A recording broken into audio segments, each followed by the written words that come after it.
Miércoles 19 de diciembre del 2018. ¿Qué tal? Muy buenos días, bienvenidos a su programa Contacto Directo. Empecemos revisando quiénes son hoy nuestros invitados.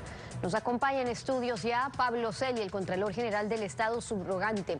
Las dos velocidades de la justicia, la tardanza de la Fiscalía en procesar judicialmente las determinaciones de responsabilidad penal de las auditorías de Contraloría y la labor del órgano de control inhibido en la última década, cuyos esfuerzos se evaporan en las indagaciones previas de la Fiscalía. Además nos acompañará Manfredo Marroquín, representante de Transparencia Internacional en Guatemala. Un ejemplo a seguir, la superfiscalía que creó la Comisión Internacional contra la Impunidad con expertos de Naciones Unidas. ¿Cómo impulsó a la Administración de Justicia de un Estado fallido ante la impunidad prevaleciente?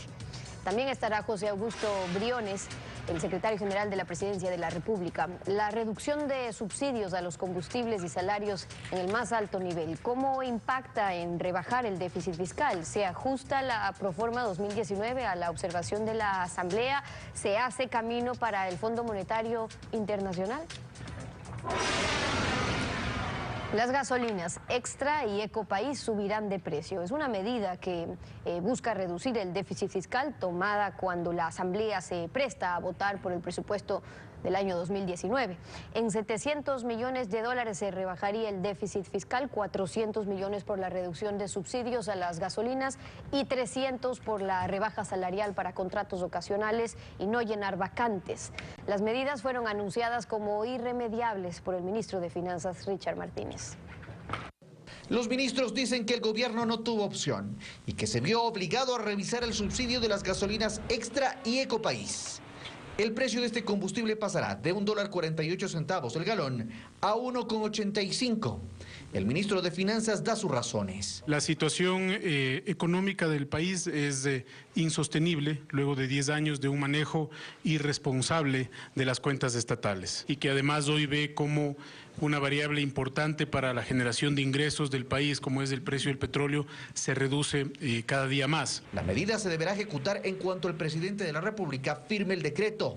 Se tiene previsto que sea esta semana, entre jueves y viernes a más tardar. Martínez explica que ni taxis ni vehículos de transporte de mercancías se verán afectados.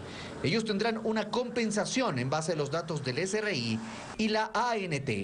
Más del 80% están registrados, de tal manera que eso facilita el aporte que el Estado hará para evitar que eso genere una escalada de precios. Ni el precio del gas ni del diésel se toparán. Pero las medidas incluyen el salario de los ministros. Sus remuneraciones tendrán una reducción del 10% y del 5% los cargos conocidos como del alto jerárquico superior. Los contratos ocasionales se reducirán en su valor en 2 escalas salariales, previo análisis. Pedimos a las otras funciones del Estado hacer un esfuerzo similar. Esto implica un pedido para la reducción de salarios en asamblea, función de transparencia y función electoral, entre otras instituciones. Pero hay más medidas en el sector público. Asimismo, se ha decidido la eliminación de un total de 25.000 vacantes. Estos recursos irán a una cuenta específica para cumplir los servicios de salud y las pensiones jubilares del IES, además de proteger la dolarización. La Asamblea aprobó anoche las reformas a la Ley de Comunicación. Se eliminan la Superintendencia de Comunicación, el linchamiento mediático, pero hay aspectos como las prácticas monopólicas en las frecuencias de radio y televisión que aún quedan como herencia del correísmo. Con 75 votos a favor se aprobaron las reformas a la Ley de Comunicación. El correísmo votó en contra y hubo 7 abstenciones de legisladores de Alianza País, Creo y la bancada de Integración Nacional. La suerte estaba echada para algunos temas. Por ejemplo, se elimina el linchamiento mediático y la Superintendencia de Comunicación. Este organismo ha incurrido evidentemente en falta de cumplimiento de los estándares internacionales en su conformación y atribuciones. Precisamente porque se constituyó en un ente inquisidor, juez y parte. ¿O acaso ya nos olvidamos de las sabatinas donde se peyorizaba, vilipendiaba, injuriaba a cualquier ecuatoriano? Pero ahí no aplicaba la Ley de Comunicación. Se eliminan sanciones administrativas, se mantienen réplica y rectificación, y si las diferencias entre medios y ciudadanos persisten, se podrá acudir al ámbito judicial. El correísmo criticó estos cambios. Estaríamos dando paso a una ley punitiva que judicializa la comunicación. También se busca garantizar la labor periodística. Ese artículo 42 que procura la protección especial a los periodistas en actividades de riesgo. Se renovarán por única vez las concesiones de frecuencias de radio y televisión cuyos plazos de contratos de concesión hayan vencido. Siempre previo informe jurídico y técnico de cumplimiento de obligaciones. Pero también compañías extranjeras podrán invertir en medios de comunicación, pero con restricciones. No podrán pertenecer en más del 49% de su paquete accionario de forma directa o indirecta a organizaciones o compañías extranjeras domiciliadas fuera del Estado ecuatoriano. Estas reformas pasan al presidente de la República para su revisión. Si considera que son necesarios cambios, lo devolverá a la Asamblea. De lo contrario, pasan al registro oficial para su entrada en vigencia.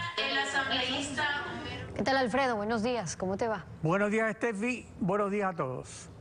Las prácticas monopólicas del expresidente Rafael Correa para disponer a su antojo de los medios de comunicación se basaron en 4 pilares. 1.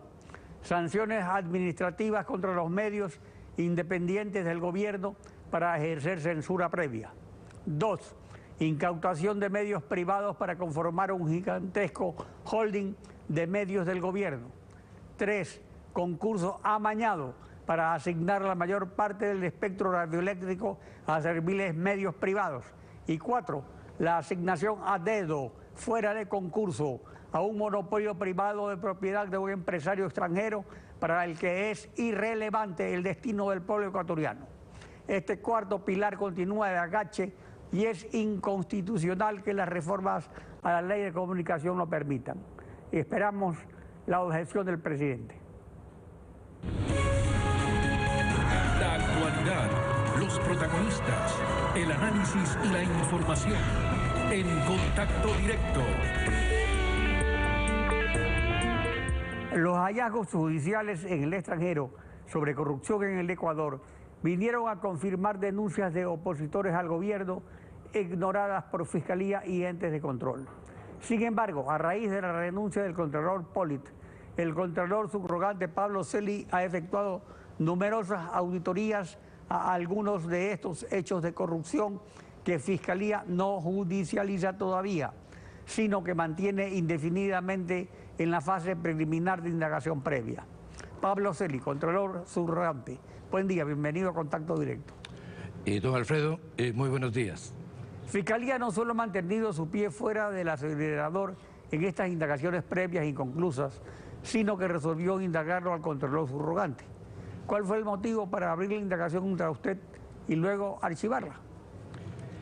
La acción de Fiscalía fue una acción, en mi opinión, precipitada y, por supuesto, carente de sustento legal. Acoger una denuncia de un ciudadano que no tenía ningún tipo de fundamentación constituyó un acto que desde el punto de vista institucional desdibujó la acción de la Fiscalía General del Estado. Desde un momento he venido yo señalando que la acción de Contraloría ha sido objeto de permanentes intentos de desestabilización, de cuestionamiento de su legitimidad. En diversas instancias, cuando ha correspondido, y en este caso también, la Contraloría ha presentado todos los elementos de sustento legal de una subrogación que se realiza por mandato de la ley y dentro de plenas atribuciones y facultades. Esa denuncia no tiene ni nunca tuvo ningún destino jurídico. Cumplía exclusivamente funciones políticas tendientes a desestabilizar a la Contraloría General del Estado y contener la acción del ente de control. ¿Cuántos exámenes especiales o auditorías con determinación de indicios de peculado la Fiscalía mantiene en alegación previa? Hay auditorías que deberían estar ya judicializadas por las evidencias presentadas por Fiscalía. ¿Puede citar ejemplos? Son alrededor de 360 indicios de responsabilidad penal que no han tenido un procesamiento aún en la Fiscalía General del Estado. Pero más allá del número que de por sí es significativo, dentro de este tipo de indagaciones requeridas están, por ejemplo, los temas de deuda externa. Hay indicios penales por la forma como se manejó el endeudamiento público y sobre todo la información de ese endeudamiento con implicaciones en el presupuesto del Estado. Temas petroleros muy importantes, entre los cuales está la situación del caso Zingue. Temas en telecomunicaciones, que tienen que ver también con el examen de frecuencias, entre otros. Es decir, son temas de alta significación, de alto impacto en lo que tiene que ver con la actividad del Estado y que lamentablemente se encuentran ya más de un año dentro de la actividad de Fiscalía sin ningún tratamiento. La Fiscalía fue preparada en la década corrupta para encubrir los delitos contra la administración del Estado, cooptada por el crimen organizado, según concluyó el exfiscal Vaca. Para cumplir el mandato más votado de la consulta popular, de sancionar a los corruptos y recuperar lo robado, necesita la Fiscalía un refuerzo de investigadores y fiscales con experiencia internacional, como las Naciones Unidas. Una experiencia como de la Comisión contra la Impunidad de Guatemala es única en el mundo. El Estado ecuatoriano debe aplicarla adecuando los términos de la cooperación a lo que determinen las diferentes funciones del Estado. Yo creo que el Estado ecuatoriano debe perfeccionar la ley y el funcionamiento de sus organismos. La coordinación necesaria entre organismos de control como la Contraloría, la Fiscalía, la UAFE y el sistema judicial es indispensable para garantizar la cadena necesaria, no solamente para la investigación, sino también para la sanción y para el resarcimiento de los recursos afectados. Lamentablemente, en nuestro país aún existe un aislamiento entre las instituciones y una insuficiente coordinación. Creo que debemos trabajar en un perfeccionamiento de la normativa y también en la generación de mecanismos de interrelación, de cooperación, de intercambio de información y de acción concurrente. La mayor parte de delitos contra los bienes públicos no pueden ser jamás procesados si no hay una acción concurrente de las diversas entidades. Es imposible que ese tipo de actuación pueda ser lo suficientemente ni estudiada y mucho menos sancionada si es que no existe una coordinación entre los organismos que tienen competencias distintas, pero que deberían tener una acción coordinada. El elemento perturbador que se evidencia ante la ciudadanía es, tanto en los delitos contra la administración del Estado como en el narcotráfico, la influencia externa que precisamente bloquea, que no deja que progresen estos procesos. Es por eso que se aconseja seguir el ejemplo de Guatemala, porque justamente son investigadores, fiscales con experiencia internacional, especialmente en la recuperación de lo robado y en la investigación que se debe hacer en paraísos fiscales y en el extranjero, porque está el momento en la historia del país no se ha recuperado un centavo de lo que se ha robado. Sería por eso, le pregunto, necesario ese refuerzo que no constituiría ninguna violación de soberanía, sino que estaría sujeto a la aprobación de la Asamblea Nacional. Sin duda, en la actualidad, no solamente que hay una extraterritorialidad para un conjunto de delitos, sino hay una extraterritorialidad en los efectos de determinadas actuaciones.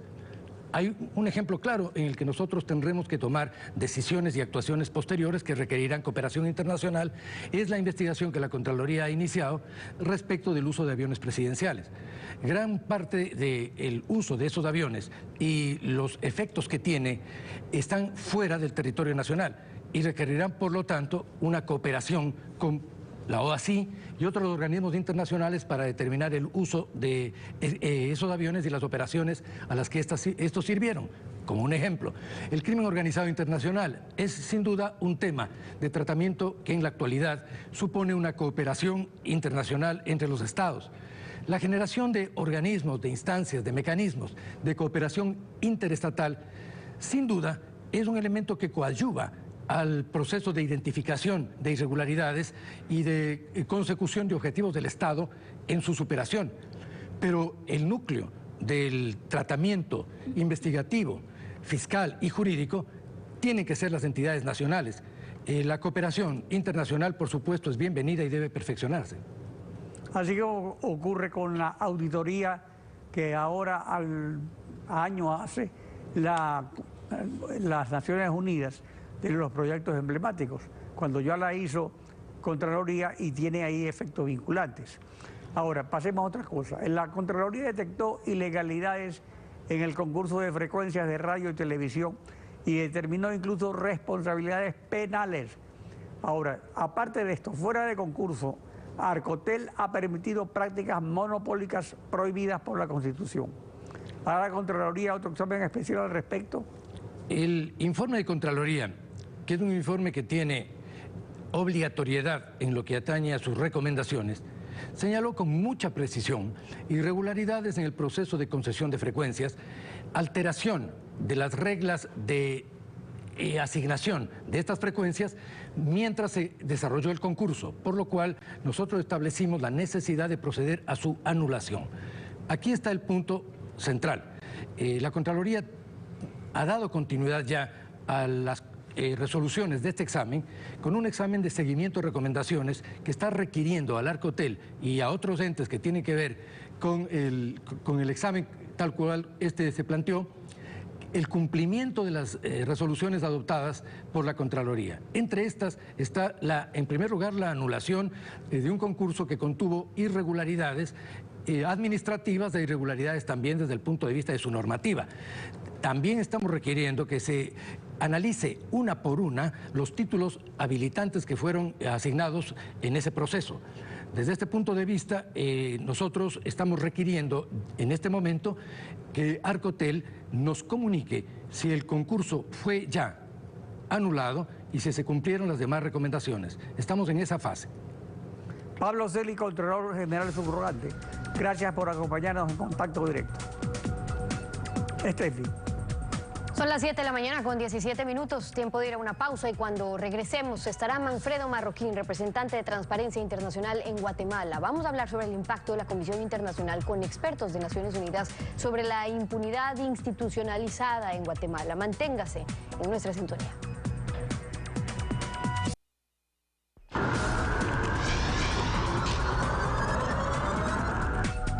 El representante de Transparencia Internacional en Guatemala, el abogado Manfredo Marroquín, ha podido seguir muy de cerca el trabajo de la Comisión Internacional contra la Impunidad que se formó con Naciones Unidas y el gobierno de Guatemala ya en el 2006. Hoy nos acompaña desde Guatemala. Buenos días, bienvenido a Contacto Directo.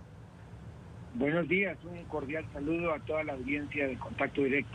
Un gusto estar con ustedes. Igualmente, como sabe, en nuestro país estamos discutiendo la posibilidad de acudir a una comisión internacional como la de Guatemala, con expertos internacionales para que puedan trabajar de la mano con nuestros fiscales en recuperar lo robado y acabar con la impunidad.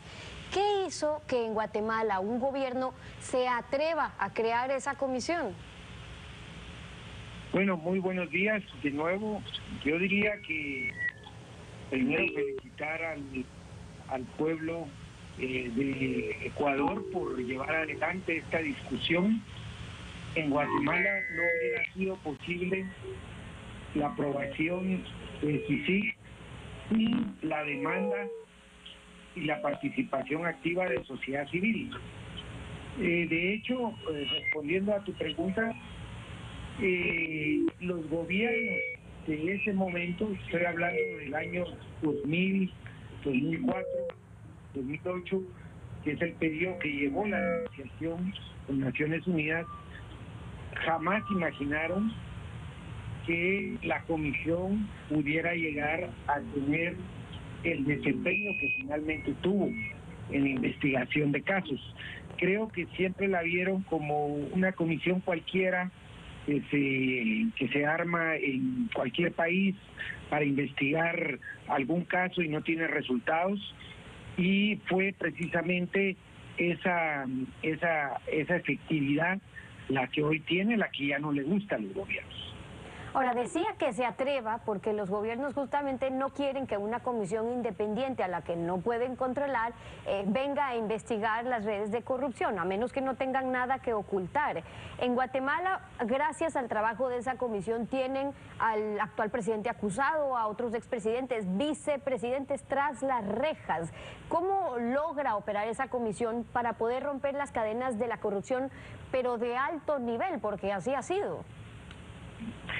Bueno, recordemos, han sido 5 gobiernos los investigados hasta la fecha y procesados, incluso todos los presidentes de esos gobiernos, muchos de los miembros del gabinete. En total ya suman casi 700 personas procesadas todas de alto nivel, estoy hablando de ministros para arriba, procesados por algún delito de corrupción. Lo que hace, mira, no hay mayores secretos en esto, lo que hace efectiva la comisión es su independencia, es decir, que no está atada a los intereses que se forman en estos grandes conglomerados, digamos, nacionales, que hacen negocios con la función pública, articulados con redes empresariales o redes político-económicas de cualquier naturaleza, incluso ilegales, y esa independencia que tienen los investigadores que vienen de fuera es la que hace que se vuelva incontrolable para los poderes nacionales una comisión de esta naturaleza. Yo por eso digo que felicito al pueblo ecuatoriano, porque yo difícilmente veo que algún gobierno del mundo quiera replicar la experiencia de Guatemala, porque los resultados están a la vista. Empresarios, políticos, incluso sindicalistas, dirigentes sindicales, de todo tipo, miembros, dueños de medios de comunicación, de todo hay procesados por delitos de corrupción. Esa comisión empezó en el 2006, en principio por la existencia de grupos ilegales de seguridad y aparatos clandestinos. Por eso aquí el gobierno ecuatoriano dice, bueno, no, es que en Guatemala ahora porque tienen otros problemas, no es nuestro caso. Pero ese acuerdo inicial fue por 2 años, lo han seguido renovando y ya van 12. Después fue para atacar temas de corrupción en el sector público, campañas electorales, corrupción judicial. ¿Cómo logran trabajar esas áreas sin afectar la llamada soberanía, que es la que alegan los que no quieren crear una comisión con expertos extranjeros? Bueno, mira, la comisión tiene un mandato definido pues en el convenio firmado con Naciones Unidas. Tú bien lo dijiste, era para investigar aparatos clandestinos y poder paralelo al Estado. Sin embargo, hay que decir que en la primera etapa de la comisión, los 2 comisionados anteriores, que era el español Carlos Castresana, un jurista muy reconocido en España, un exfiscal de Costa Rica, que incluso también procesó a 2 expresidentes en su país, en Costa Rica, y estos 2 comisionados, yo te diría que su principal aporte a la comisión fue haber fomentado la creación, o sea, propuesto la creación de todos los instrumentos legales y herramientas de investigación para que los casos pudieran tener éxito, porque ellos efectivamente hicieron un diagnóstico y dijeron, miren, con esta legislación que ustedes tienen es inviable investigar y producir resultados de persecución de corrupción. Entonces ahí se aprobaron por lo menos unas 12 leyes nuevas en el país que hacían más efectiva la investigación, como por ejemplo las escuchas telefónicas, autorizadas por juez, obviamente, por ejemplo, lo que se llama la extinción de dominio, es decir, confiscarle a los... Ahora, ahí la comisión, como funcionaba y como funciona, es que es financiada por la cooperación internacional.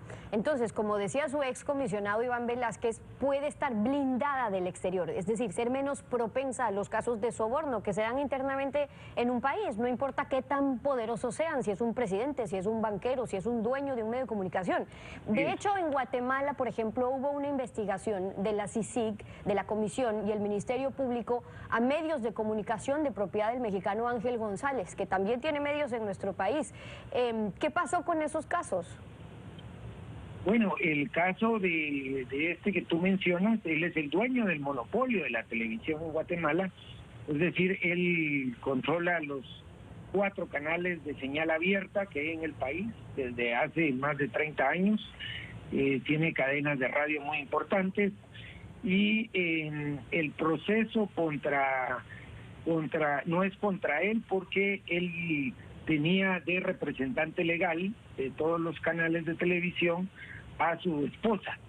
Entonces la esposa es la que tiene orden de captura internacional por este caso y obviamente ya hay aviso a Interpol y están precisamente en la búsqueda de ella para que rinda cuenta sobre casos que tienen que ver con financiamiento digamos, financiamiento que daban los canales o publicidad que daban a candidatos, y cómo estos candidatos después, si ganaban la presidencia, por ejemplo, le devolvían en pauta millonaria al gobierno el pago de esa publicidad. Entonces, independientemente de las personas o el poder, la comisión ha llegado a tocar varios puntos dentro de la esfera política en Guatemala, pero trabajar tan de la mano con ciertos fiscales también de ese país, que independientemente de la comisión se vaya, ¿usted cree que deja un legado importante para esos fiscales a que puedan seguir trabajando ya en Guatemala? Mira, yo te digo, sin CICIG era impensable que ninguno de estos casi 700 personas poderosas, todas en diferentes medios, hubieran podido siquiera poner un pie frente a la justicia. Eso ni en Guatemala, ni creo que en algún otro país de América Latina, conociendo que nos parecemos mucho en nuestros esquemas de poder y políticos, era impensable hacerlo. Que realmente la comisión, lo que tú señalabas, su virtud es su independencia, es decir, que no está atada a ningún interés nacional y no le tiene miedo a ningún personaje. Eso se ha hecho de la mano con la Fiscalía de Guatemala. Hay fiscales jóvenes ahora que han adquirido toda esa experiencia, pero lo que tenemos que decir es que esto desató una contraola de todos estos poderes juntos que ahora tienen contra la pared a la comisión. Lograron expulsar a través del presidente, que es uno de los acusados, al comisionado Velázquez, y hoy en día, justamente hoy que estamos hablando, el día de ayer se decretó la expulsión de 11 investigadores que llevan 11 casos diferentes en contra de grandes estructuras de corrupción. Parte de las campañas también de los gobiernos en contra de estas comisiones u órganos independientes. La experiencia con Manfredo Marroquín, el representante de Transparencia Internacional, hoy en contacto directo desde Guatemala. Gracias por haber estado con nosotros. Gracias, muy buenos días. A usted, 7:33. Vamos a una pausa. Al regresar está José Augusto Briones, el secretario general de la Presidencia de la República. Hablamos de reducción de subsidios a combustibles y el recorte a los salarios de alto nivel. No se vaya.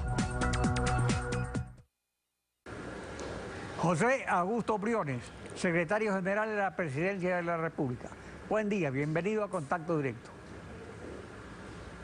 Buenos días, doctor Pérez Nargote, a usted y la teleaudiencia de Coavisa. El gobierno suprime o reduce el subsidio a las gasolinas Extra y Ego País. ¿Cuál es el monto? ¿En cuánto aumentan los ingresos y se reduce el déficit fiscal?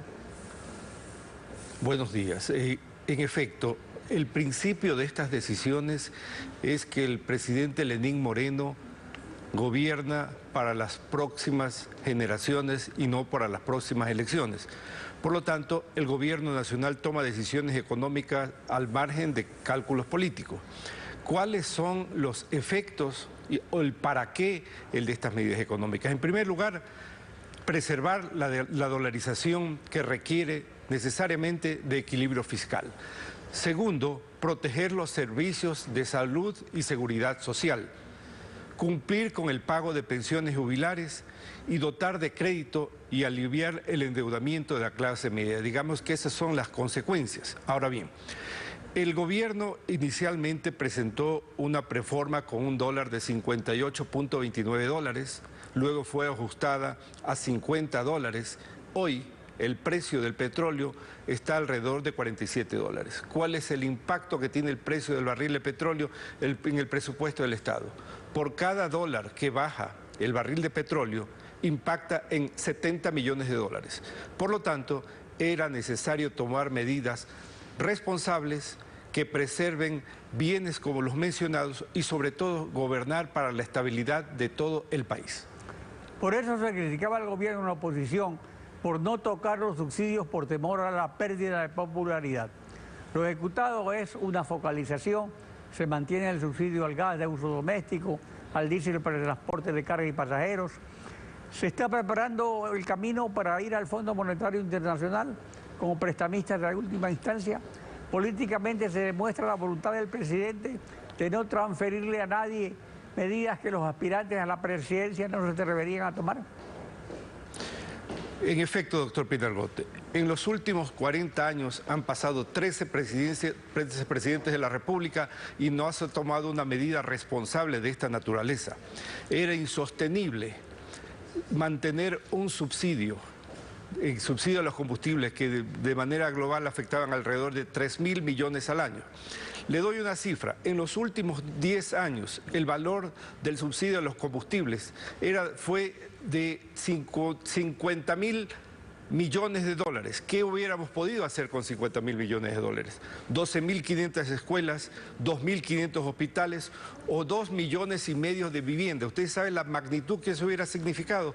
Por ello, hoy el presidente toma una decisión valiente porque beneficia a los ecuatorianos. Pero también, en cierta forma, esos subsidios ayudaban a mover la producción del país. Por ejemplo, en relación al reglamento de la Ley de Fomento Productivo, ¿cuándo se va a expedir en el registro oficial para que entren en vigor las rebajas de los impuestos que van a fomentar la producción en el país? El reglamento saldrá en estos días, pero completo la pregunta que usted me hizo, doctor Pinargote. No se ha tocado el subsidio al gas, no se afecta el diésel que va para la transportación, el diésel que está relacionado con actividades productivas, principalmente con el sector pesquero, será compensado mediante esquemas tributarios. Por lo tanto, no hay una afectación a la producción. La reducción de salarios en contratos ocasionales y al pequeño grupo del gabinete ministerial, ¿a cuánto asciende? ¿Qué porcentaje del Producto Interno Bruto representa?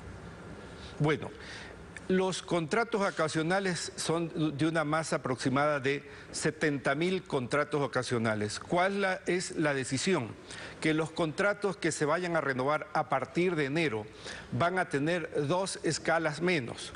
Cabe señalar que el gobierno preserva la estabilidad laboral con responsabilidad, pero tenemos que ajustarnos a las situaciones O sea, la actuales. estabilidad de los que están trabajando, pero hay que promover el empleo de los que no tienen trabajo, digamos. Y eso se haría mediante una rebaja salarial, ¿no? Definitivamente, estas medidas están orientadas a dar credibilidad al país. Hay una ecuación fundamental. La dolarización requiere de equilibrio fiscal. Por lo tanto, si tenemos un Estado que crece y un presupuesto desfinanciado, eso afecta directamente a la dolarización. Por lo tanto, tender hacia el equilibrio fiscal significa preservar la dolarización. Volviendo al tema salarial, la rebaja es del 10% para los ministros de Estado, 5% al nivel jerárquico superior. En la práctica, quienes están por encima de la escala 3, es decir, que perciben una remuneración de 2.368 dólares, va a tener una rebaja del 5%. Se eliminan 25.000 vacantes, que es aproximadamente 400 millones de dólares, y la reducción de contratos ocasionales, 300 millones de dólares. A esto se suma la reducción de asesores. Estas medidas de carácter laboral tienen una incidencia de aproximadamente 700 millones de dólares. José Augusto, secretario general de la Presidencia de la República, gracias por participar en Contacto Directo. Gracias, doctor Pinargote. Estefi. Así concluimos esta emisión. A ustedes también gracias su confianza y sintonía. Nos volvemos a encontrar mañana, Alfredo. Mañana continuamos rayando la desinformación en Contacto Directo. Buenos días.